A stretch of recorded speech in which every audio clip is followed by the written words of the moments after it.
It's just a pipe dream. उड़ान पाकिस्तान के नाम पे बेचा जा रहा है। शरारत सूची अभी ना मैंने चैट जीपीटी को लिख दिया, please do a commentary on this program. तो चैट जीपीटी नहीं जो है ना वो बखिया उधेड़ के रख दिया इस पूरे प्लान। पाकिस्तान को $1 ट्रिलियन की इकोनॉमी बनने के लिए the economy needs to grow by 9.2%। Double digit growth rate कहाँ से लेकर आओगे जब तक इकोनॉमी में इन्वेस्टमेंट नहीं आएगी। जो ये हबको वाला हुआ है scene, who is willing to invest in Pakistan. हमारा एक्सपोर्ट फोकस नहीं होगा। देखिए कहना बड़ा आसान है, ये सरप्लस जो है ना ये एक धोखा देने वाला नंबर होता है। जिस दिन पाकिस्तानी ज्यादा डिमांड करना शुरू कर देंगे आपका ये सरप्लस खुद ब खुद डेफिसिट में कन्वर्ट हो जाएगा। पाकिस्तान की अ लॉट ऑफ मिड साइज कंपनियां वो अपने आप को बाहर रजिस्टर करा रही हैं। इस माइंडसेट को बदलने के लिए तुम्हारा प्लान क्या है? टैक्सेशन पे टैक्सेशन तुम ठोक रहे हो। जो इंडिया स्टोरी है it is struggling at that point. Indian investor भी जो है वो इंडियन इकोनॉमी पे इस वक्त अपना कॉन्फिडेंस लूज कर रहा है। A lot of Indians are taking their money outside now. Reserve bank of India pumping in a lot of dollars just to maintain the currency rate. India का जो इस वक्त एक्सचेंज रेट है it's a fake exchange rate. Elon Musk का behaviour has been outrightly racist और उसका पूरा का पूरा फोकस जो है मुसलमान community in general, Pakistanis in particular. मुझे तो ऐसा लग रहा है कि बर्तानिया में वो कुछ सिविल वॉर करवाना चाह रहा है कि Muslims are like that. Elon Musk, Donald Trump एक दुनिया का अमीर तरीन आदमी है, दौलत के एतबार से, एक ताकत के एतबार से अमीर तरीन आदमी है। ये पार्टी ज्यादा चलनी नहीं है। जिस दिन मेरा कैनेडियन वीजा रिजेक्ट हुआ था मैंने जस्टिन ट्रूडो को रिजेक्ट कर दिया था। मैंने बद्दुआ दी थी, मैंने कहा श्राप है मेरा ये हो गया। मुझे इतनी खुशी है ना इसकी। अस्सलाम वालेकुम, आप रफ्तार नाउ देख रहे हैं और इस वक्त अदिल भाई हमारे साथ हैं। अदिल भाई वेलकम, कैसे हैं आप? हाँ बिल्कुल ठीक, अल्हम्दुलिल्लाह, thank you so much invite करने का शुक्रिया। अदिल भाई बहुत मज़े की बातें जमा हो गई थी और आप काफ़ी लेट आए हैं इस बार। हमारे पास तबीयत सही नहीं थी आपकी। बिल्कुल ऐसी भाई, अल्लाह ताला आपको सेहत दे। अच्छा अदिल भाई, मुझे सबसे पहले बात करनी है उड़ाने पाकिस्तान की। क्या ज़बरदस्त हुकूमत प्लान लेके आई है और सुन के देखें, हमारी इकॉनमी का जो इस वक्त हजम है वो $370 बिलियन है। इसको $1 ट्रिलियन पर लेके जाना है। हमारी जो आईटी एक्सपोर्ट्स हैं शायद $1.5-2 अरब हैं, इसको $5 अरब लेके जाना है। ठीक है, और हमारी गुर्बत की शरह को जो है वो 13% कम करना है। तो अगर ऐसा हो जाए तो हम तो आसमान की बुलंदियों की तरफ हैं फिर। मैंने जब ये उड़ान पाकिस्तान का अच्छा सॉरी, मज़े की बात यह है कि ये बताया तो गया है कि हमें ये सब करना है अगले 5 साल में, तरीका नहीं बताया गया कि किस तरह करना है। मैं वही कह रहा हूँ कि जब ये उड़ान पाकिस्तान इन्होंने $1 ट्रिलियन की बात की तो मैंने कहा यार 1 ट्रिलियन कर रहे हैं क्या, 2 ट्रिलियन कर देते, कौन सा अचीव करना है टारगेट को, वही होता है ना। देखिए ये एहसन इकबाल साहब हमारे, आपको पता है कि इनको बड़ा ब्रेन ऑफ नून लीग जो है वो कहा जाता है। लेकिन इस पूरे निज़ाम का जो बड़ा नुकसान हुआ है वो ये हुआ है कि जो थोड़ी बहुत भी हमारी खुश फहमियाँ थी ना लोगों के हवाले से वो सारी ज़रा एक्सपोज होकर सामने आ गई हैं। मियाँ साहब का जो आखिरी दौर इक़्तिदार था, मुशर्रफ साहब ने जब उनके तख्ता उल्टा था हुकूमत का, उस ज़माने में अगर आपको याद हो प्रोग्राम 2010 एक हुआ करता था। फिर जब मियाँ साहब दोबारा इक़्तिदार में आए तो फिर ये प्रोग्राम 2025 लेकर आए। 2010 भी गुजर गया, 25 भी गुजर गया। फिर उसके बाद अब ये उड़ान पाकिस्तान एक नया हमारे यहाँ जो है ना चूरन आया है बेचने के लिए आवाम को। इनसे जब पूछा जाता है कि जी ये पहले के प्रोग्राम क्यों फेल हो गए और ये वाला क्यों कामयाब होगा, तो फिर इसके बारे में वो कहते हैं कि जी निज़ाम का तसलसल जो है ना वो पाकिस्तान में नहीं चलने दिया गया। अच्छा ये एक मुझे ना एक बहुत बड़ी एक पाकिस्तान में फैलेसी लगती है ये बात कहना कि निज़ाम का तसलसल हमारे यहाँ नहीं है। पाकिस्तान में निज़ाम एक ही है, चाहे सिविलियन हो चाहे फौज हो। हमारी इकोनॉमी का बेसिक स्ट्रक्चर सेम ही रहता है। ये कह देना कि जी फलाना आके बंदा ने हमारी पॉलिसीज़ को वो कर दिया, भाई तुम्हारी एक तो पॉलिसीज़ को ही, अगर एहसन इकबाल साहब ये कहते हैं कि 2018 में मुल्क को जिस हाल में ये लोग छोड़कर गए थे क्या उन पॉलिसीज़ को कंटिन्यू किया जा सकता था? आपके अपने फाइनेंस मिनिस्टर मिफ्ता इस्माइल ने आके मियाँ साहब की एक पसंदीदा पॉलिसी, सागदार की पसंदीदा पॉलिसी, डॉलर के रेट को फिक्स रखने को आके उन्होंने अंडू किया था। जब वो जनवरी में आए थे तो by the time I think 2017 में जब वो फाइनेंस मिनिस्टर बने थे, बाय द टाइम 2018 के इलेक्शन का टाइम आया था, पाकिस्तान की करेंसी सिग्निफिकेंटली डेप्रिशिएट ऑलरेडी हो चुकी थी, जिसका इल्ज़ाम अक्सर इमरान खान को दिया जाता है। तो आपके अपनी हुकूमत ने, इवन दो वो शाहिद खाकान अब्बासी की गवर्नमेंट को अपनी गवर्नमेंट नहीं मानते, मियाँ साहब का 2017 में आके उनकी नुक्ता लग चुका है, क्लॉक उनकी रुक गई थी, लेकिन आपकी अपनी गवर्नमेंट, आपके अपने लोगों ने आके आपकी पॉलिसी को अंडू किया था। तो ये कह देना कि जी निज़ाम चलने नहीं दिया जा रहा, नहीं भाई, अच्छा निज़ाम बना दें वो चलेगा। आज औरंगज़ेब साहब, मैं कल उनकी प्रेस कॉन्फ्रेंस सुन रहा था कि जी मिनिस्ट्रीज़ के हजम को कम किया जा रहा है, सुना होगा 40 डिपार्टमेंट्स को बंद किया जा रहा है। किसका प्रोग्राम था ये आपको लगता है इन लोगों ने मिला? मुलाजमी। जी हाँ, ये कौन लेकर आया था आइडिया? डॉक्टर इशरत हुसैन ने पिछली गवर्नमेंट के टाइम पे, इमरान खान के टाइम पे एक बड़ा ज़बरदस्त ये प्लान बना के दिया था कि पाकिस्तान की स्टेट के साइज़ को छोटा कैसे किया जा सकता है। ज़ाहिर है 2021 के आखिर में ये प्लान आया था, 2022 में पाकिस्तान में क्या हुआ हमें पता नहीं। 3 साल बाद किसी के हाथ में वो डॉक्यूमेंट लग गया, उन्होंने कहा यार बड़ा कमाल डॉक्यूमेंट था, आइए इस पे काम करना शुरू कर देते हैं, इस पे अपनी चिड़िया बिठा देंगे, क्रेडिट भी ले लेंगे। प्लान अच्छा होता है, हुकूमत से कोई फर्क नहीं पड़ता, प्लान तो अच्छा बना हो अल्लाह के बंदे। अब आते हैं जरा उड़ान पाके में। I just wanted to give a background कि ये रोना धोना बंद करें कि जी निज़ाम चलने नहीं दिया गया। ये पुराना तरीका है। ये पुराना तरीका है वारदात है। आप अच्छी चीज़ें बना कर देंगे भाई, एक अच्छा प्लान तुम लेकर आओगे, कौन सी गवर्नमेंट नहीं चाहेगी आने वाली कि यार मैं इसका क्रेडिट मैं बना लूँ अपने ऊपर? Why wouldn't anyone want? अब उड़ान पाकिस्तान की बात करते हैं। अच्छा, इस प्लान के मैंने एक दिन शरारत सोची अभी ना 3-4 दिन, इसके मैंने कुछ मोटे-मोटे जिस तरह आपने मुझे पॉइंट्स बताए, मैंने चैट जीपीटी को लिख दिया। मैंने कहा भाई government of Pakistan has announced this plan और आप मुझे बताइए please do a commentary on this program. अच्छा, मैं क्या इस पे प्लान बढ़ता, चैट जीपीटी ने जो है ना वो बखिया उधेड़ के रख दिया इस पूरे प्लान के। उन्होंने ये कहा कि ये गवर्नमेंट की बात की, इन्होंने 2035 तक के कुछ टारगेट्स दिए हैं। उन्होंने कहा है कि जी पाकिस्तान को $1 ट्रिलियन की इकोनॉमी बनने के लिए टिल द टाइम, जो इन लोगों ने एक टाइम अपना टारगेट सेट किया है, the economy needs to grow by 9.2% every year. The highest Pakistan is ever touch एक दफा हमने किया था, वो 1953 में, शायद ये 54 ऐसी बात थी। कोरियन वॉर का टाइम था, पाकिस्तानी प्रोडक्ट्स की डिमांड बढ़ गई थी, बेस बहुत कम थी, we grew by 10 point something %। और वो पाकिस्तान के इनिशियल शुरू के दौर में एक बड़ा अच्छा बूस्ट इकोनॉमी को मिल गया था। उसके बाद से Pakistan has grown at an average of 4.7% every year. ये हमारा एवरेज रेट है। अच्छा, बहुत हमने कभी तीर मार लिया तो जनरल मुशर्रफ के दौर में एक बार हम 8.5% पे ग्रो कर गए थे एक साल सिर्फ। इमरान खान साहब के दौर में पोस्ट कोविड हमने बैक टू बैक 2 साढ़े छः % की ग्रोथ रेट ऐसे ही कर दिए थे। But what happened after that? Economy overheated. Economy overheat कर जाती है। ओवरहीट करने का मतलब ये है कि सप्लाई और डिमांड, आपके पास सप्लाई तो है नहीं, ना कोई आपके यहाँ इस वक्त इंडस्ट्रियलाइजेशन हो रही है, ना कोई प्लांट लग रहा है, वही चंद कारखाने लगे हुए हैं जिनसे आप चीज़ें डिमांड करना शुरू कर देते हैं ज़्यादा, because the demand is now increasing. क्योंकि मियाँ साहब की जो इकोनॉमिक पॉलिसी का तुर्रा इम्तियाज़ होता है वो कंजम्पशन लेड ग्रोथ होती है, उसमें कोई एक्सपोर्ट का एलिमेंट नहीं आता। गवर्नमेंट स्पेंडिंग बहुत ज़्यादा होती है क्योंकि कर्जे बहुत लेते हैं, तो फिर ये मोटरवेज बनवा रहे हैं, ये सारी चीज़ें कर रहे हैं, और पब्लिक कंजम्पशन होती है, कोई इन्वेस्टमेंट नहीं। जीडीपी की 4 चीज़ें ही तो ये होती हैं ना, वो फोकस करते हैं क्विक फिक्स के ऊपर। गवर्नमेंट दबा के इन्वेस्ट करे, जो उस वक्त इंडिया भी कर रहा है, स्पेंड करे, और कंजम्पशन, लोगों को खर्चा करवाओ। तभी आप देखें मियाँ साहब के दौर में ऑटो फाइनेंस हमेशा पीक कर जाएगी, मॉर्गेज फाइनेंस के नंबर आपको नजर आ रहे होते हैं, किस्तों पे चीज़ें आ रही हैं, एफएमसीजी गुड्स की सेल बढ़ रही होती हैं। ये इनका एक खास कॉर्नर स्टोन इनकी इकोनॉमिक पॉलिसी का होता है। कोई एक्सपोर्ट पे फोकस नहीं है, कोई डोमेस्टिक इन्वेस्टमेंट पे कोई फोकस नहीं है। सो होता क्या है, वही कारखाने, उनसे लोग चीज़ें डिमांड करना शुरू कर देते हैं, and then what happens is inflation आ जाती है। सिंपल बेसिक इकोनॉमिक्स है, इकोनॉमिक्स 101 जिसे कहा जाता है कि जी डिमांड बढ़ती है, डिमांड बढ़ रही है, supply is the same, the prices will go up. When the prices will go up, फिर आप क्या करते हैं, इन्फ्लेशन जब बढ़ जाता है इंटरेस्ट रेट बढ़ाते हैं, फिर जब आप इंटरेस्ट रेट बढ़ाना शुरू करते हैं तो फिर इकोनॉमिक स्लो डाउन आ जाता है। सो पाकिस्तान एक कहना चाहिए कि बूम एंड बस्ट के इस साइकिल में जो है वो गिरफ्तार रहता है, बिकॉज वही जो मेरा सबसे मैंने शुरू में बात की थी, हमारी इकोनॉमी का स्ट्रक्चर हमेशा से सेम ही रहा है। जब तक आप इसके स्ट्रक्चर को डिस्टर्ब नहीं करेंगे ना, इस मुल्क में कुछ नहीं होने वाला। सो यही एक बेसिक सा पॉइंट है कि भैया 9.2% पे कैसे ग्रो करोगे।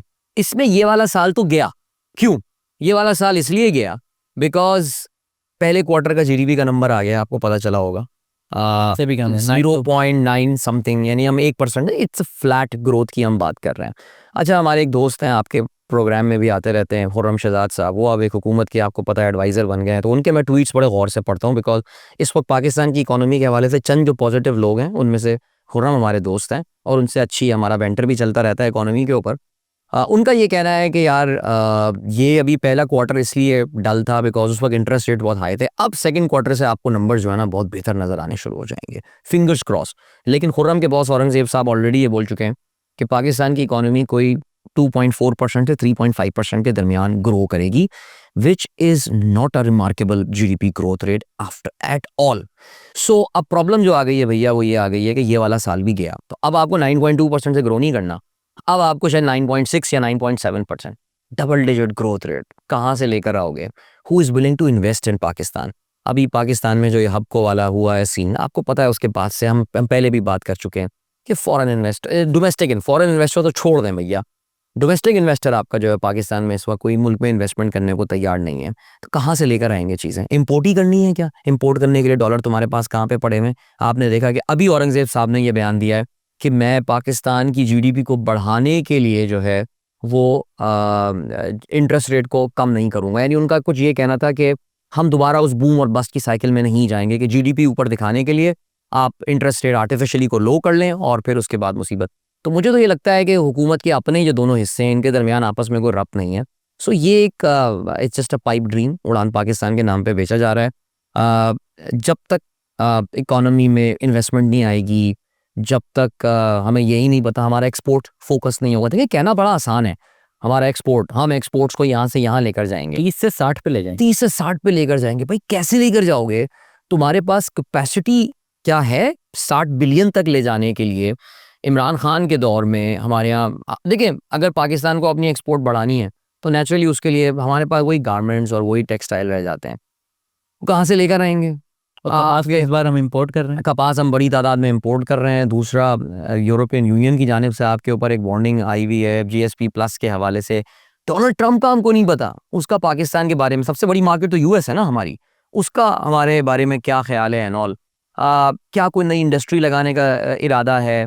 क्या कोई हम रेकोडेक्स से कुछ प्रोड्यूस करने वाले हैं? वो भी आपको पता है कि हम हमेशा, मैं यही कहता हूँ, अपने खजानों पर शीशनाक बन के बैठे हुए हैं, हम छूने नहीं देंगे किसी को।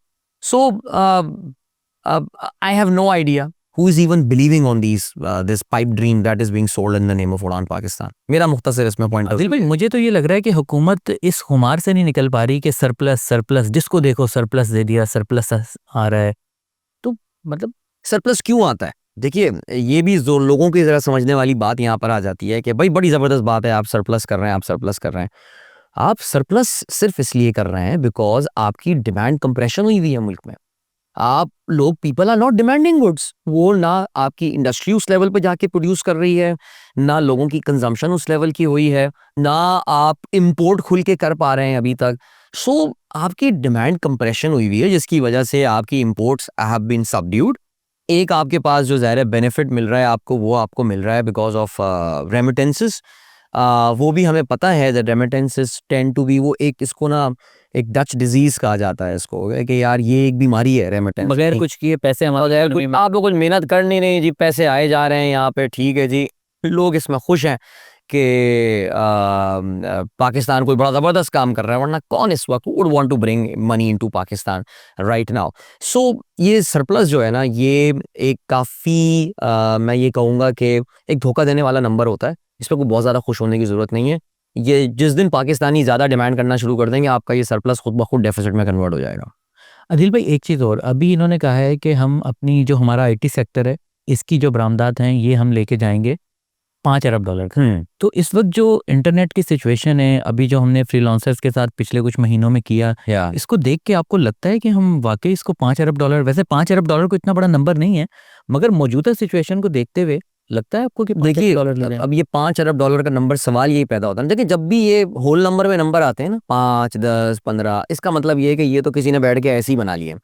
क्या आपने बैठ के सिस्टम्स को बुलाया, इवेंशियन वालों को बुलाया, ये जो बड़े बड़े पाकिस्तान के फ्रीलांसर्स बने हुए हैं, उनको बिठा के कभी ज़रा पूछा उनसे कि भाई पोटेंशियल क्या है, कहाँ से नंबर लेकर आएंगे, वो कौन सी टास्क फोर्स है जिसने ये नंबर दिया है?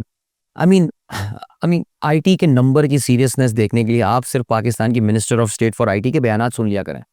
उनके आप बयानात सुनेंगे, literally, I mean it's digital Pakistan. Digital Pakistan कह देना बड़ा आसान होता है, बट कौन सा डिजिटल पाकिस्तान भाई? ये तो रिकॉर्डेड प्रोग्राम कर रहे हैं ना।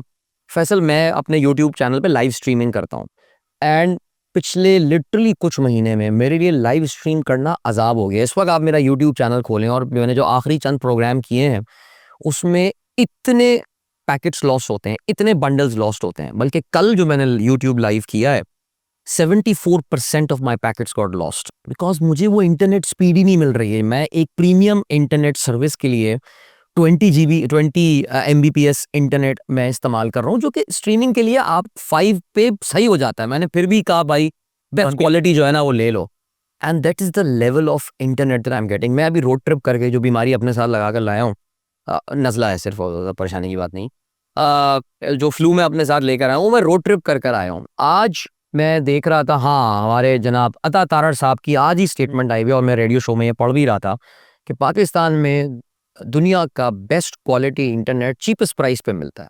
क्या बात। चीपेस्ट प्राइस तो मैं मान जाता हूँ, सस्ता इंटरनेट है पाकिस्तान में। अक्सर अपनी बहनें वगैरह हमारी आती हैं, कहती हैं भाई इतना सस्ता इंटरनेट और ये सारी चीज़ें, मज़े हैं आप लोगों के। मैंने कहा, कोई मज़े नहीं है भाई। The quality that I am getting for this internet is pathetic. ये अता तारड़ साहब को कहें कि अपनी फेवरेट मोबाइल फ़ोन कंपनी की एक MBB डिवाइस जो होती है, वो ज़रा मोबाइल के साथ अपने अटैच कर लें और ज़रा लाहौर से चलें और ज़रा कराची आइए। मोटरवे पे आप सफ़र कर रहे होंगे सिवाय चंद एक पैच के जिसमें नेशनल हाईवे आती है, तो check out the quality of internet there. It's poor, it's bad. Like आपके लिए उस ज़माने क्रिकेट सीरीज़ अभी ये साउथ अफ्रीका वाली चल रही थी, तो हम ज़रा गाड़ी में कह रहे यार मैच देख लेते हैं लाइव स्ट्रीम। सर आप देख ही नहीं सकते, इतनी बफरिंग आती है। सो ये अच्छी बातें हैं। मैं कह रहा हूँ ना कि ये एक नॉन सीरियस सा नंबर लगता है। IT एक्सपोर्ट के हवाले से मैं आपसे एक बार पहले भी ये जिक्र कर चुका हूँ कि IT एक्सपोर्ट का नंबर इतना सिंपल होता नहीं है कि मैंने 4 कमीज़ें बनाई अब मैं 6 कमीज़ें बना लूँगा, नहीं। IT कंपनीज की most of their proceeds abroad. वो फिर जब गवर्नमेंट की तरफ से उन्हें कोई इंसेंटिव मिलता है कुछ तो लेकर आते हैं वरना बाहर ही रहते हैं। वरना वो बाहर। तो हमें तो अपने IT एक्सपोर्ट का नंबर ठीक से पता ही नहीं है। What incentives are you giving to this? मेरी जो अभी IT कंपनीज के कुछ बड़े लोगों से बात हुई है, they are quite frustrated right now. मुल्क में इंटरनेट की सिचुएशन ज़ाहिर है। हो क्या रहा है इस वक्त फैसल हो ये रहा है कि पाकिस्तान की अ लॉट ऑफ मिड साइज़ ऐसी कंपनियां जो कि SaaS यानी सॉफ्टवेयर एज अ सर्विस वगैरह प्रोड्यूस कर रही हैं, जो बहुत ज़बरदस्त मल्टीनेशनल कंपनीज को यहाँ सर्विसेज प्रोवाइड कर रही हैं, वो अपने आप को बाहर रजिस्टर करा रही हैं। वो अपने आप को पाकिस्तान से एसोसिएट ही नहीं करवाना चाह रही। सो ये माइंडसेट कैसे बदलेगा यार? इस माइंडसेट को बदलने के लिए तुम्हारा प्लान क्या है? टैक्सेशन पे टैक्सेशन तुम ठोक रहे हो, डिजिटल के साथ पता नहीं कौन कौन सी टर्मिनोलॉजीज पाकिस्तान में लगा दी गई हैं। डिजिटल टेररिज्म भी हमने पाकिस्तान में ये टर्मिनोलॉजी सुननी है। मुझे याद है पिछली गवर्नमेंट के दौर में बाकायदा यूट्यूब एज एन इनकम के तौर से एक एक एक कमेटी बनाई गई थी जिसमें पाकिस्तान के कुछ मशहूर यूट्यूबर्स शामिल थे, जिन्होंने बैठ के हुकूमत को ये बताना था कि भाई किस तरह पाकिस्तानियों को, जैसे अक्सर आते रहते हैं ना जी, रहीम यार खान में एक गांव में इतने सारे लोगों के पास जो है ना वो गोल्ड बटन्स हैं। मैंने कहा जो भी है यार, वो पैसे कमा रहे हैं, ठीक है, डॉलर में पैसे आ रहे हैं, सोर्स ऑफ इनकम। वरना वो बेचारा रहीम यार खान का गरीब किसान कहाँ से पाकिस्तान के लिए फॉरेक्स कमाता? सो आइडियाज़ बड़े हो सकते हैं, काम बहुत हो सकता है, लेकिन ऑनेस्टली इनकी सीरियसनेस दिखाने के लिए आप सबसे पहले वो शक्लें तो बदलें यार, जो कि पाकिस्तान में IT के केस को सेल कर रहे हैं। जिस तरह की स्टूपिड स्टेटमेंट्स हम सुन रहे होते हैं हमारे मिनिस्टर्स की जानिब से, अगेन आई रिपीट, ये $1.5 अरब से $5 अरब पहुंच जाए, मुझे तो लग रहा है कहीं ये कमी ना हो जाए उल्टा यहाँ पे आके, जो इंटरनेट के हालात हैं पाकिस्तान में। आदिल भाई, पाकिस्तान को डिस्कस कर लिया, उधर अगर हम इंडिया को देखें तो उसकी इकोनॉमी के नंबर्स भी कुछ खास नहीं आ रहे, मगर एक चीज़ वहाँ पर अच्छी हुई है कि उनकी FDI जो है $1 ट्रिलियन, तो वहाँ क्या चल रहा है? देखिए, इंडिया ने अभी रिसेंटली एक उनकी गवर्नमेंट ने बड़ा सेलिब्रेट किया इस बात को कि जी इंडिया में ओवरऑल आई थिंक इस ओवर द सेंचुरी जो इनकी FDI खुली है वो $1 ट्रिलियन के करीब जो है वो पहुंची है, and that's a big achievement. और हम ये ग्रॉस FDI की बात कर रहे हैं। ज़ाहिर नेट में फिर आपकी जो इंडियंस बाहर इन्वेस्ट कर रहे होते हैं, इस वक्त फैसल इंडिया में अगर हम FDI पे ही रुकते हैं, एक बड़ा इंटरेस्टिंग फिनोमिनन चल रहा है, और वो ये है कि इंडिया में जो फॉरेन डायरेक्ट, देखिए फॉरेन इन्वेस्टमेंट दो तरीके की होती है, एक फॉरेन डायरेक्ट इन्वेस्टमेंट होती है, एक फॉरेन पोर्टफोलियो इन्वेस्टमेंट होती है। इंडिया में इस वक्त इन दोनों चीज़ों में प्रॉब्लम चल रही है, और प्रॉब्लम चलने की बहुत बड़ी वजह जो चल रही है वो ये चल रही है that a lot of Indians are taking their money outside now. बहुत से जो गोरा है, जो फॉरेनर है, वो इंडियन मार्केट से पैसा निकाल रहा है और वो बाहर लेकर जा रहा है इन चीज़ों को। लेकिन इनके लिए जो ज़्यादा परेशानी की बात है वो ये कि इंडियन इन्वेस्टर भी जो है वो इंडियन इकोनॉमी पे इस वक्त अपना कॉन्फिडेंस लूज़ कर रहा है। हम जब पाकिस्तान में बैठे हुए इंडियन इकोनॉमी को देख रहे होते हैं तो हमें लग रहा होता है यार everything is hunky dory, they are growing like crazy. कल ही खबर आई है, सत्या नदेला ने अनाउंस किया है दैट $3 बिलियन इन्वेस्ट करने वाला है माइक्रोसॉफ्ट इंडिया में IT की, AI आर्टिफिशियल इंटेलिजेंस की और क्लाउड की कैपेसिटी बिल्डिंग करने के लिए। Brilliant. This is the advantage of having Indian CEOs कि वो अपने मुल्क की तरफ उनका रुझान काफ़ी रहता है। But that's one of the few good news recent times में। वरना अगर आप एक एक साइकिल ऑफ इवेंट्स, एक चेन ऑफ रिपोर्ट इंडिया की न्यूज़ देखेंगे तो आपको अंदाज़ा ये होगा कि उनकी इकोनॉमी इस वक्त काफ़ी ज़्यादा परेशानी का शिकार है। स्टॉक मार्केट भी अच्छी नहीं चल रही। स्टॉक मार्केट फ्लैट चल रही है बिल्कुल उनकी, और उसकी ज़ाहिर है बहुत बड़ी वजह यही है कि इस वक्त फॉरेन इन्वेस्टर पैसा जो है वो जाकर नहीं, उससे पैसा बल्कि निकाला है, और 85,000 के पीक से इस वक्त इंडियन स्टॉक मार्केट 77 इनफैक्ट कल पे 77 पे आ गई थी, आज 78 पे है, लेकिन it's pretty much flat. Indian economy, Indian stock market ने बहुत ज़बरदस्त, चाहे वो निफ्टी हो या BSE सेंसेक्स हो, जो भी इंडेक्स आप उठा लें, they have given some amazing returns पिछले कुछ सालों में। पिछले साल तो हमने भी बीट कर दिया, हमारे तो ऐसे क्रेजी रिटर्न्स रहे, लेकिन फिर भी इंडियन स्टॉक मार्केट का स्केल बहुत बड़ा है, इट्स ह्यूज। हम दुनिया की बड़ी मार्केट्स की यहाँ पे बात कर रहे हैं, तो उसको उस लेवल को सस्टेन करने के लिए भी एक कांस्टेंट इनफ्लक्स ऑफ कैपिटल चाहिए, जो कि इस वक्त वहाँ पे हो नहीं रहा है। सो जो इंडिया स्टोरी है, it is struggling at this point in time. उनकी अगर एफडीआई तो अच्छी है, अब एफडीआई क्यों अच्छी आई है फिर? एफडीआई, देखिए कुछ ना कुछ तो इन्वेस्टमेंट वहां पे हो रही है, लेकिन अगर आप ओवरऑल एफडीआई के इनके नंबर को देखेंगे, it's on a decline, percentage wise कम हो रही है। वो एक्चुअली कम हो रही है। अगर आप उसको as a percentage of GDP लगा लेंगे तो आई थिंक पिछले कोई 4 या 5 साल में वो शायद 25% रह गई है। पोस्ट कोविड इंडिया में जो इन्वेस्टमेंट आई थी उसके बाद से अब तो उसमें एक काफी सिग्निफिकेंट नंबर का डिक्लाइन जो है वो देखने में आया है। इसमें जो एक मेजर फैक्टर आ रहा है वो ये आ रहा है that the domestic demand in India is crippling right now. उसमें काफ़ी कमी आ रही है। इंडिया में जो इनकम इनइक्वालिटी है वो काफ़ी बढ़ रही है। सो अगर उनके कोई 4-5 अमीर लोग बहुत अमीर होए जा रहे हैं, इसका हरगिज़ ये मतलब नहीं है that the entire GDP is growing. India में एफएमसीजी की सेल्स अगर आप उठा लें, इंडिया में ऑटोमोबाइल सेक्टर एक बहुत बड़ा सेक्टर है। उनकी इंडस्ट्रियल बेस कोई एक significant, I think one of the biggest contributor to their industrial base उनकी ऑटोमोबाइल सेक्टर है। देयर नंबर्स आर स्ट्रगलिंग, और इसमें इंडिया में मारुति की सेल्स का नंबर जो होता है ना, वो हमेशा ये एक इंडिकेटर होता है कि यार इंडियन मिडिल क्लास बढ़ी जो है वो कैसी जा रही है, बिकॉज इंडिया में वो ग्रोइंग मिडिल क्लास और ये बातें बड़ी की जाती हैं। All these numbers are right now suggesting कि यार things are pretty tough there. और एक और जो बड़ा इंपॉर्टेंट पॉइंट है, हाँ फैसल, आई थिंक ये बताना जरूरी है, पिछले साल सितंबर में Indian foreign exchange reserves cross $700 billion. As we speak, end of December, I think it was April, या मैं I am sorry, by mid of the year हम अंदाजा कर लेते हैं, इंडिया में उनका जो फॉरेन एक्सचेंज का नंबर, रिजर्व्स का नंबर था, वो $700 बिलियन था। दिसंबर के एंड में आके ये $640 बिलियन पे। दैट मीन्स कि तकरीबन कोई 10% का उसमें डिक्लाइन देखने में आया। और उसकी रीज़न क्या है? उसकी रीज़न ये है that Indian Reserve bank of India, जो उनका सेंट्रल बैंक है, it is pumping in a lot of dollars just to maintain the currency rate, अपनी करेंसी को मेंटेन, यानी वो इसहाक डार वाली इस वक्त हरकत कर रहे हैं कि उसको $85 to rupee to a dollar पे मेंटेन करने के लिए वो लिटरली ड्रेन किए जा रहे हैं अपना। दैट एक्चुअली सजेस्ट यू कि इंडिया का जो इस वक्त एक्सचेंज रेट है, it's a fake exchange rate. ये एक मैनेज एक्सचेंज रेट है जिसके लिए उन्होंने अपने कुछ महीने में 10% फॉरेन एक्सचेंज रिजर्व जो है वो ड्रेन कर दिया। यानी अगर वो मार्केट फोर्सेस पे छोड़ देंगे तो इंडियन डिप्रिसिएशन देखने में आएगी काफ़ी ज़्यादा। और डिप्रिसिएशन अगर देखने में आएगी, इसका मतलब ये है दैट इंडिया, बिकॉज इंडिया एक ट्रेड डेफिसिट में ऑपरेट करता है, मेजर ट्रेड डेफिसिट है उनका, India must be looking at a very high inflation. यही वजह है कि जहां पूरी दुनिया में इंटरेस्ट रेट्स इस वक्त कम हो रहे हैं, इंडिया में इंटरेस्ट रेट्स में कमी नहीं हुई है। So let's keep an eye on Indian economy. It's not doing as well, बल्कि इन्होंने 7.5 या 7.4% जीडीपी ग्रोथ रेट इन्होंने बात की थी ग्रो करने की। रिजर्व बैंक ऑफ इंडिया ने उसको रिवाइज करके 6.2 कर दिया है अब, and it is expected to go down further. Adil भाई, मोदी जो इलेक्शन हुए, आपको पता है कि मोदी की मकबूलियत में वाज़े कमी आई। इलेक्शन तो वो जीत गए, मगर ये जो नंबर्स आ रहे हैं तो मोदी के लिए तो मुश्किलात बढ़ती नहीं जा रही वहाँ पे फिर? मोदी के लिए मुश्किलात बढ़ती जा रही हैं क्योंकि ये नंबर्स दिखा कर ही तो उसने वोट लिए थे लास्ट में। हाँ बिल्कुल। देखिए जब इंडियन इलेक्शन आ रहे, हमने यहाँ रफ्तार में काफ़ी डिस्कशन भी किए थे इंडियन इलेक्शंस के ऊपर, और उसमें जो बड़ी इंटरेस्टिंग बात थी वो ये थी दैट इकोनॉमिक अचीवमेंट इनकी मेजर पिच का हिस्सा नहीं थी। इनकी पिच वही हिंदू मुसलमान, वही राम मंदिर और वही सारी।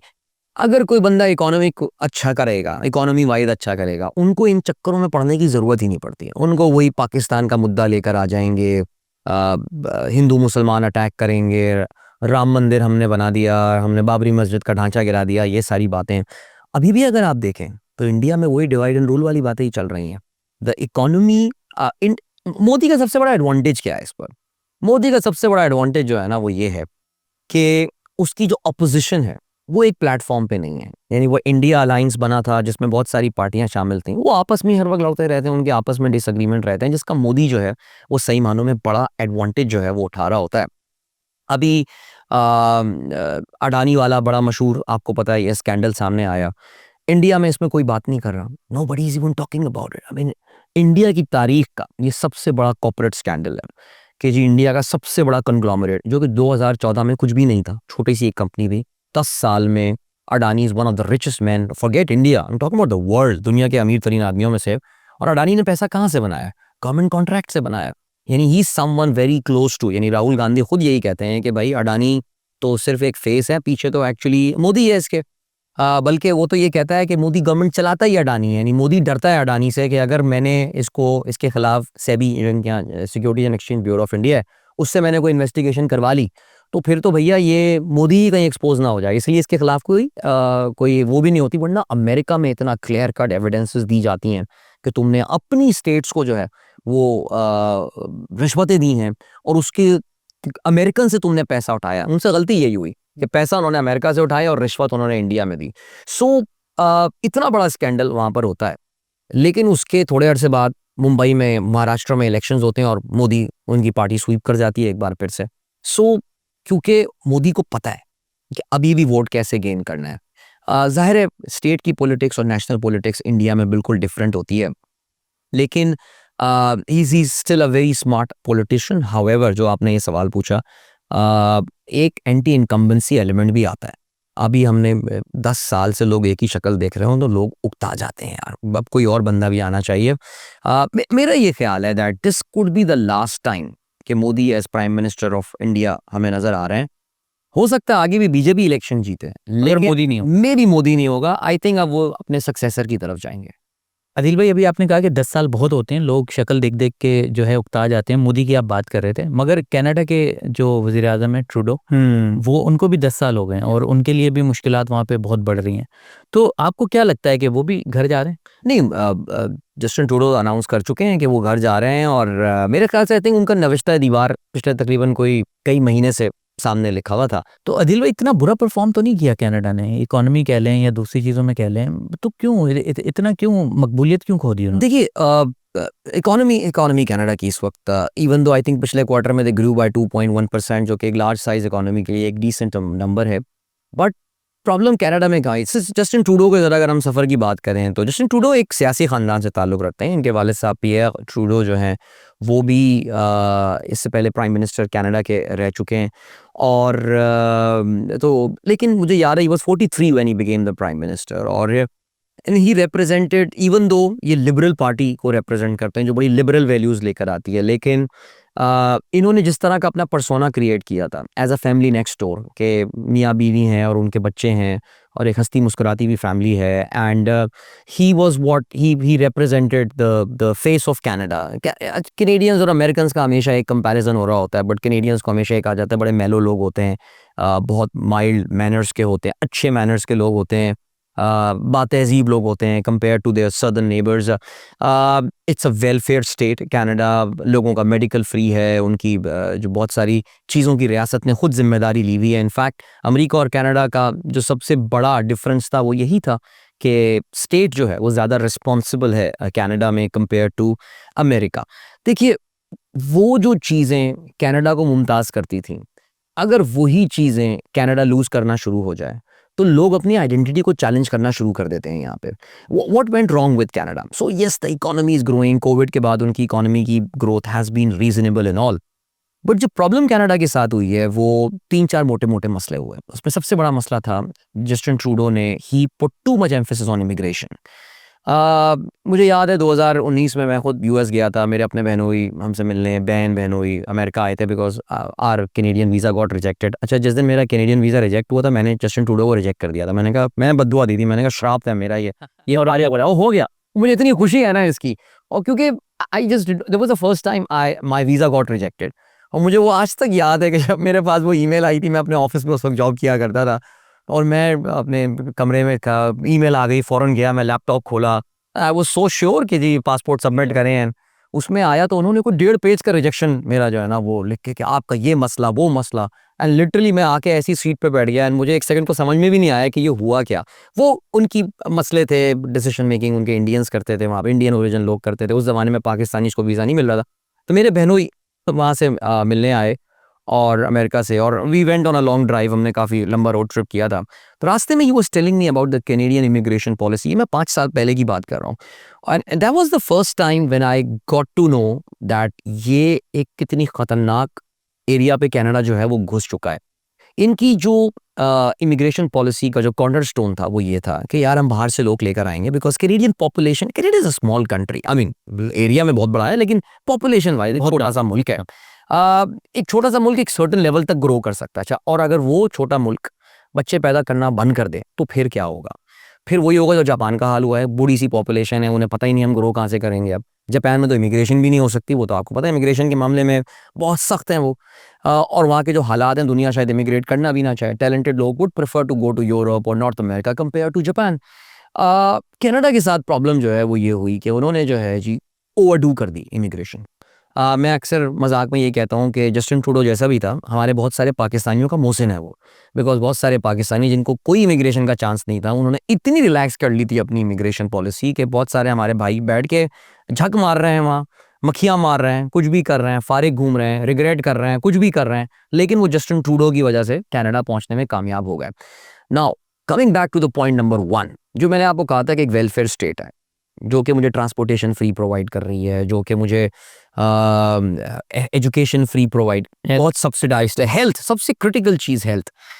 अब अगर आप फर्ज करें कि एक इमरजेंसी होती है और आप हॉस्पिटल भागते हैं, अब पाकिस्तान लाख बुराइयां होंगी, लेकिन आज भी ऐसे हॉस्पिटल्स हैं जहां पे आप इमरजेंसी में पहुंचेंगे and within few minutes आप you will be taken care of. What if आपको अस्पताल में 4 या 5 घंटे इंतजार करवाया जाए, इमरजेंसी में 3 घंटे इंतजार करवाया जाए, क्या फीलिंग होगी आपकी वहां पे? कनाडा में हुआ क्या? जो उनकी स्टेट की जो अपैरेटस था वो अपनी जगह पर मौजूद है, उस पर लोड बढ़ता जा रहा है, बिकॉज इमिग्रेंट्स आए जा रहे हैं, इमिग्रेंट्स आए जा रहे हैं। मेरा अपना भांजा वो गोज टू यूनिवर्सिटी, किचनर एक टाउन है क्यूट सा, ग्रेटर टोरंटो एरिया में ही आता है वो उसने मुझे रिसेंटली मुझे ये बात बताई थी कि मैं अक्सर 1 से 1.5 घंटा मुझे बस का वेट करना पड़ता है कि जो भी बस आती है वो भरी हुई आती है, who is sitting in that bus? Indians. इतने भर लिए इंडियंस उन्होंने, इतने भर लिए Indians. There are scenes in Canada में इस वक्त ऐसे कि जहाँ पे आप देखेंगे आपको सिर्फ इंडियंस वहाँ पे नजर आ रहे होते हैं, और इंडियंस छोटे छोटे टाउन से, छोटे छोटे गांव से वो आ रहे होते हैं, और उन्हें सिर्फ परमानेंट रेजिडेंस कनाडा की चाहिए होती है। जाली जाली एक एक कमरे, 2-2 कमरे की यूनिवर्सिटी हैं जिसकी बेस के ऊपर जो है उनको एडमिशन्स मिल जाते हैं और वो कनाडा लैंड कर जाते हैं। उनके पास रहने की जगह ही नहीं होती हैं, वो बसों में सो रहे हैं, because these are heated buses, और उसमें वो सो रहे होते हैं और वो फिर घंटों बसेज में बैठे रहते हैं, फिर किसी को जगह नहीं मिलती। यही इनके ट्रांसपोर्टेशन में, यही इनकी एजुकेशन में हो रहा है, और यही इनके साथ जो हो रहा है वो हेल्थ केयर फैसिलिटीज़ में हो रहा है। सो जस्टिन ट्रूडो, अच्छा उम्मीद क्या थी जी ये लोग आएंगे, टैलेंट आएगा साथ, बिल्कुल आया टैलेंट, इसमें कोई शक नहीं है। Pakistan lost a lot of good talent to Canada, no doubt. India must have lost a lot of good talent as well. Arabs आए हैं, चाइनीज आए हैं, इन्होंने फिर आके और क्या किया? इन्होंने आके यहाँ पे रियल एस्टेट खरीदना शुरू की, बिकॉज ज़ाहिर है आपका कोई अगर जानने वाला पाकिस्तान से कनाडा जाता है तो वो अपनी सारी कुल कायनात यहाँ बेच कर जाता है ना, उसको वो डॉलर में कन्वर्ट करता है, रेमिट करवाता है, जेब में भरता है, कुछ भी करता है। वहाँ जाके पहला काम क्या करना होता है? उसको घर खरीदना होता है। अब सप्लाई आ नहीं रही है, कंस्ट्रक्शन हो नहीं रही है प्रॉपर्टी की, बाहर से अरब भी आ रहा है, चाइनीज़ भी आ रहा है। वैंकूवर की जो रियल स्टेट है उसमें चाइनीज़ का बड़ा, डाउनटाउन टोरंटो में चाइनीज़ का बड़ा इन्फ्लुएंस है। पैसे वाले इंडियंस जो हैं वो आ रहे हैं, they buying property, they just keep buying property. क्या प्रॉपर्टी? और हुआ क्या कि जी प्राइसेस हैव शॉट अप। आप टोरंटो में एक आम सा फ्लैट किसी को लेने जाना हो तो वहाँ पे रेंटल्स कभी आप मालूम कीजिए, they are just simply not affordable. मैं सिर्फ आपको ये बता रहा हूँ कि किस तरह इनकी जो एक फेल्ड इमिग्रेशन पॉलिसी थी ये लेड टू दिस क्राइसिस, और जस्टिन ट्रूडो का जो बहुत बड़ा नुकसान हुआ वो जाहिर है इस वजह से हुआ। अब जाहिर है immigration was one of the things, the economic productivity. अगर आप एक गूगल पे जाके अगर आप सर्च भी करें Canadian per capita income growth, तो आपको अंदाजा होगा कि पिछले कुछ सालों में वो फ्लैट जा रही है। In fact it is gone down a bit, यानी उनकी पर कैपिटा, लोग आए जा रहे हैं बाहर से, जीडीपी उस तरह ग्रो कर नहीं रही है, और हो क्या रहा है कि जो डिनोमिनेटर का नंबर बढ़ता जा रहा है, न्यूमरेटर नहीं बढ़ रहा। उनकी जो स्टैग्नेट कर गई है, the productivity of the economy is not increasing. फिर उसके बाद जो एक और जस्टिन ट्रूडो के साथ वाकया हुआ, ज़ाहिर है वो यही हुआ कि डोनाल्ड ट्रंप का की जो धमकी है, that was a very critical thing. Donald Trump ने कहा मैं 25% तुम पे टैरिफ लगा दूंगा। टैरिफ क्यों लगाऊंगा? इमिग्रेशन की वजह से। ये भी हमने नई बात सुनी। कनाडा का नाम लेके। जी हाँ, कनाडा का नहीं कहा, कनाडा का नाम लेके। आपको तो कनाडा को तो अपनी रियासत कहता है ना वो, अब तो वो कहता है, बल्कि ट्रूडो को तो वो गवर्नर ट्रूडो कहता है। And he is very serious about it by the वे। कल ही कहा था कि हमारे साथ शामिल हो जाएंगे। अभी चल रहा, उसने कल यही बात बोली और रिपीट किया उसने कि 3 जगहों को तो उसने फोकस कर लिया, ग्रीनलैंड, पनामा कैनाल और कनाडा। अब वो कनाडा को अपना मुल्क का रियासत है, Canadians why would they want to become part of America, लेकिन वो काफी सीरियस इस चीज के हवाले से, because that's how he starts his negotiation. Donald Trump is a tough nut to crack, we know that. Canadians को नहीं पता कि अगर वाकई अमेरिकन ने 25% टैरिफ लगा दिया उन पे, कनाडा की 75% एक्सपोर्ट्स अमेरिका के थ्रू राउट होती है, या अमेरिका में जाती है या अमेरिका से राउट होती है। अगर उस पर लग गया tariff, what are Canadians going to do? उनकी इकोनॉमी का क्या हाल होने वाला है? क्रिपल हो जाएगी उनकी economy. So things are really tough ahead. Justin Trudeau, ये पिछले महीने की बात है, I think it was the 15th of December, जब इसकी जो finance minister, vice prime minister और इसकी दस्ते रास मानी जाती थी क्रिस्टिया फ्रीलैंड, उन्होंने आउट ऑफ नोवेयर रिजाइन कर दिया। यानी जिस दिन उनको अपने आधे साल का बजट प्रोवाइड करना था, उस दिन उन्होंने सुबह आके कहा कि जी I am quitting my post, क्योंकि कुछ खबरें सुनने में आ रही थी कि उनके बड़े डिसएग्रीमेंट हो गए थे। जस्टिन ट्रूडो कुछ सब्सिडीज देना चाहता था and she was saying that we do not have enough money कि हम सब्सिडी दे सकें यहाँ पे। सो उस पर उनके इख्तलाफात हुए, जिसमें वो छोड़ के पार्टी चली गई। सो आई थिंक पिछले 1 साल में कोई 6 मिनिस्टर्स इसके रिजाइन कर चुके हैं। The party was just not happy. थोड़ा सा ना जस्टिन ट्रूडो की अपनी पर्सनैलिटी का भी इशू है, और वो यही है कि उसने पूरी की पूरी अपनी जो गवर्नमेंट या अपनी जो बनाई थी पिच, वो it revolved around Justin Trudeau की अपनी ज़ात के गिर्द तो बनाई थी कि यार मेरी पर्सनालिटी इतनी स्ट्रांग है, I am such a good looking guy and all, कि शायद my face would be enough, but he is losing big time. अब तो ट्रूडो का तो गेम ख़त्म हो गई। और कनाडा में जनरली यही होता है, इलेक्शन जब नज़र आ रहा होता है, नविश्ता दीवार सामने होता है कि मैं हारने वाला हूँ, वो सियासत छोड़ के चले जाते हैं। प्रॉब्लम ये हो गई है that liberal party is going to lose the next election. Election अक्टूबर से पहले होने कभी भी हो सकते हैं, और वो सिर्फ हारेंगे नहीं, वो बुरी तरह हारेंगे, जिस तरह बरतानिया में कंजर्वेटिव पार्टी का ऋषि सुनक के अंडर हुआ। हमें ये पता है कि कनाडा में अब कंजर्वेटिव गवर्नमेंट आने वाली है, और नंबर 2 पे भी ये नहीं आएंगे लिबरल। नंबर 2 पे जो है वो जो डेमोक्रेटिक पार्टी, जगमीत सिंह एक उनके सिख लीडर हैं, उनकी पार्टी आ सकती है। बिकॉज इस बार जो पाकिस्तानी इंडियन इमिग्रेंट्स हैं उनका ज़्यादा फोकस, इंडियंस का नहीं हो शायद, लेकिन पाकिस्तानी का तो खासतौर से फोकस जगमीत सिंह की तरफ है। They want vote conservatives. Conservatives are very close to Donald Trump by the way. Canada में इमिग्रेशन पॉलिसी बहुत टाइट कर देंगे। खैर पॉलिसी टाइट तो यू टर्न तो ट्रूडो ने भी ले लिया है, वो अब तो इमिग्रेंट्स नहीं लेकर आ रहा। लेकिन in a nutshell this is the entire Trudeau story. Adil भाई, अमरीकी इलेक्शन हमने देखे, ट्रंप साहब जीते, जिनके साथ कैंपेन में आपको हर जगह आगे आगे एलोन मस्क नजर आए। या तो एलोन मस्क, आपको क्या लग रहा है? अभी उन्होंने बरतानिया का नाम लेके, वो सुनने में आया कि वहाँ पर भी सियासत में इंटरफेयर कर रहे हैं, सियासी बयानात दे रहे हैं।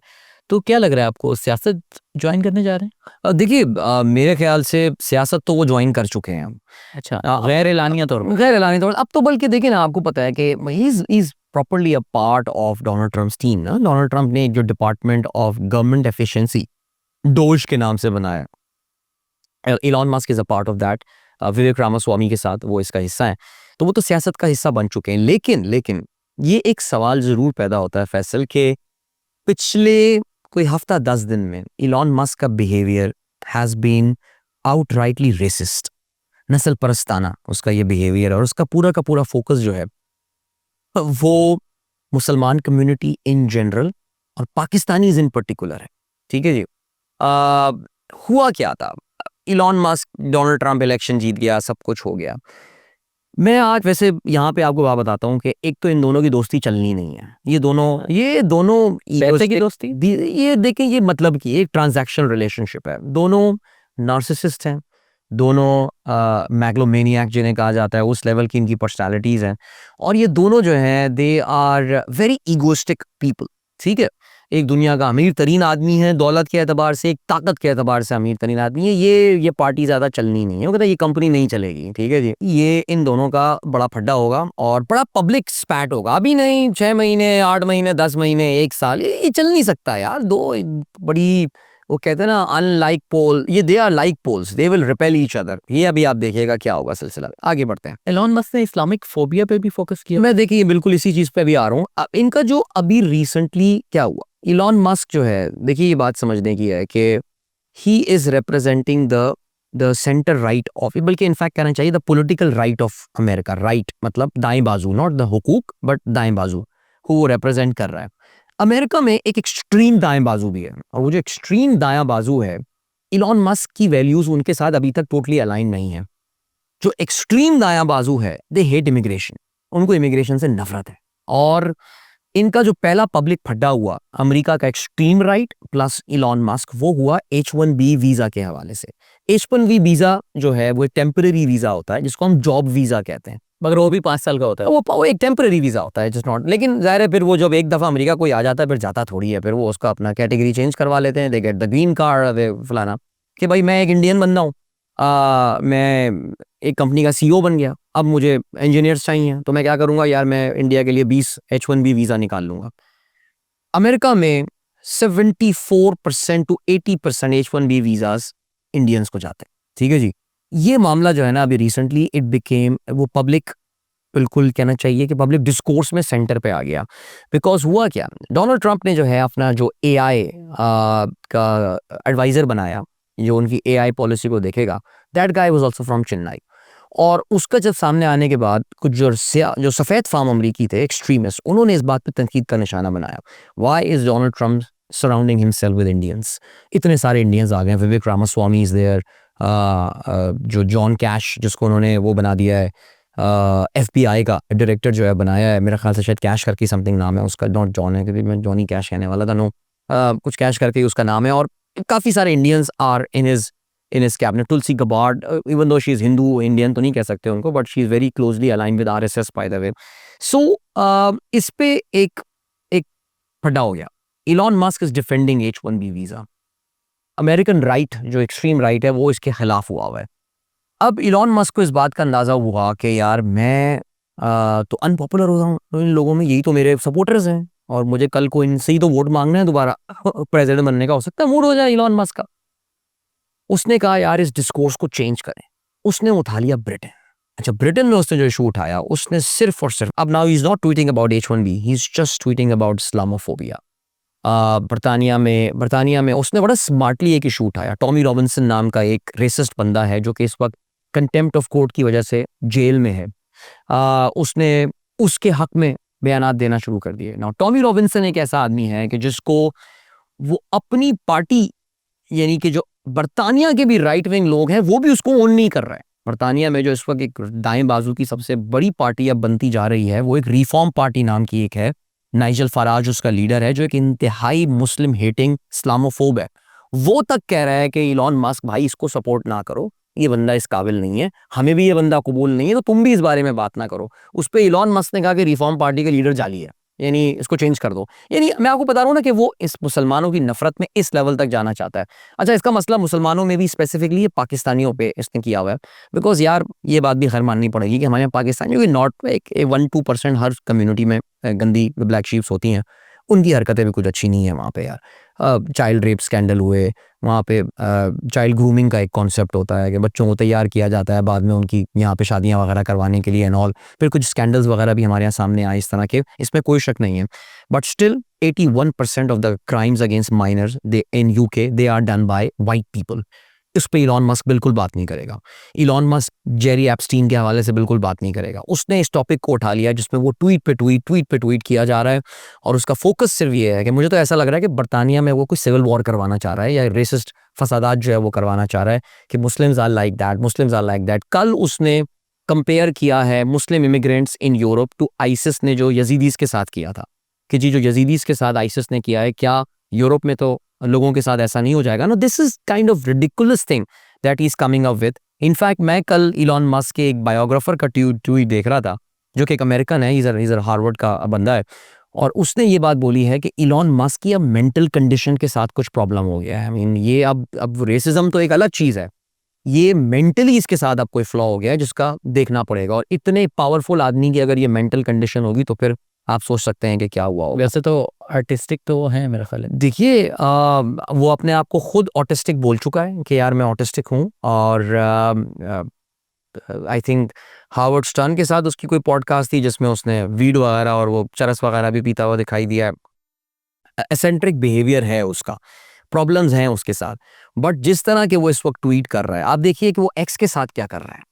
उसको कहीं चीज़ पर टारगेट किया जाता है तो वो एक्स की पॉलिसी बदल देता है। उसको अंदाजा हुआ लोग मुझे ब्लॉक कर रहे हैं, उसको पता चला जी उसकी साबिक गर्लफ्रेंड ने उसको ब्लॉक किया, उसने ब्लॉकिंग की पॉलिसी बदल दी। अब वो क्या कर रहा है कि जी अब वो तनकीदी ट्वीट्स उसको तनकीद किया जा रहा है, तो अब वो कह रहा है कि I want to bring positivity on my platform right now.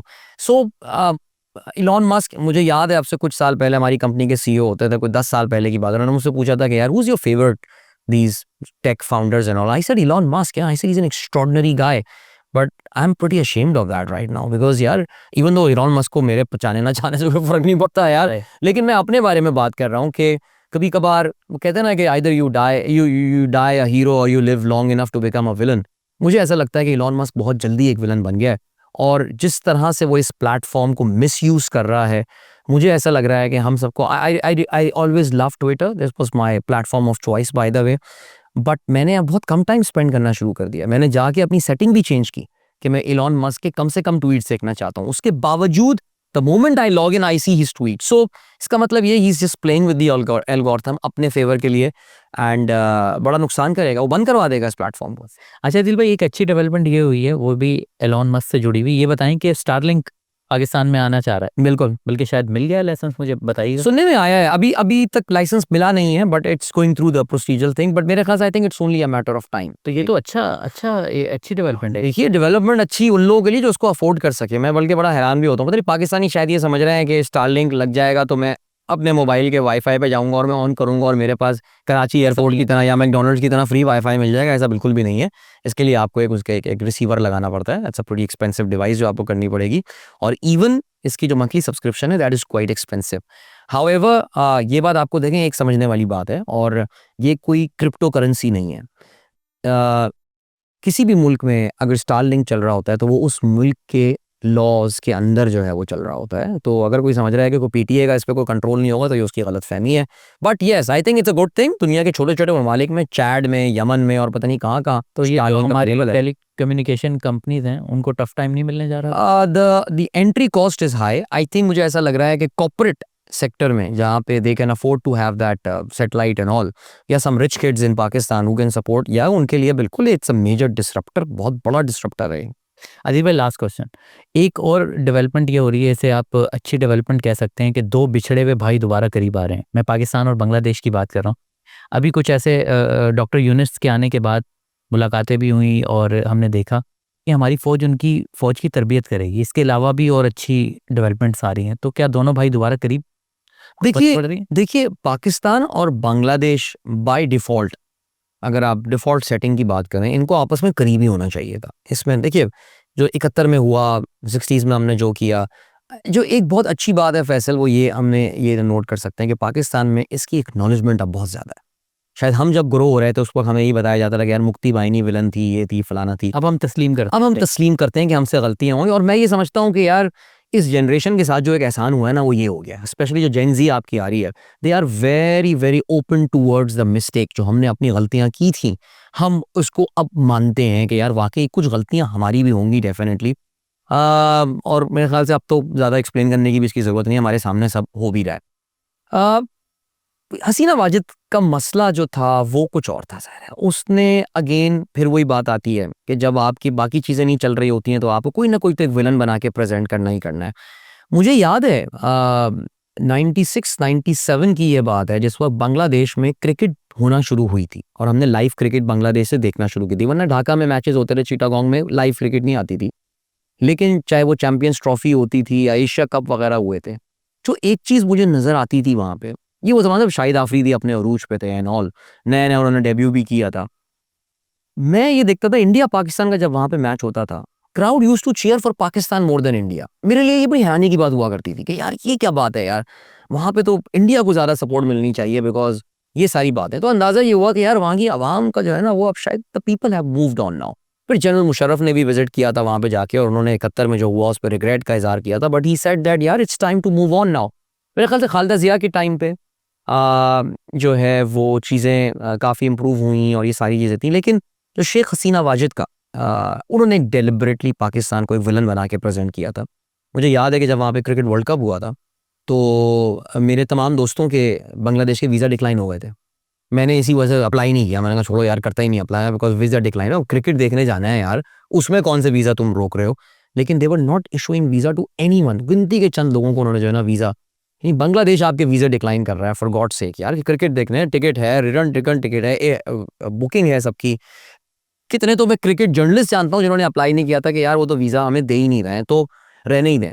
तो एक डिलिबरेट प्लॉय के तहत इन दोनों मुल्कों की आवाम के दरमियान नफरतें पैदा करने की कोशिश की गई थी।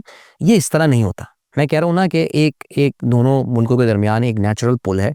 I think common sense is now prevailing. अच्छी बात है जी कि पाकिस्तानी शिप चिटागोंग गया, हमें पता चला उनके शायद फ़ौजियों की कुछ ट्रेनिंग वगैरह हम करने वाले हैं, बहुत अच्छी ये बात है। एंड मुझे याद है क्योंकि स्कॉलरशिप दे रहे हैं हम उनको। स्कॉलरशिप बिल्कुल दे रहे हैं हम, वो भी हमको दें यार, अब तो हालात ऐसे हो गए।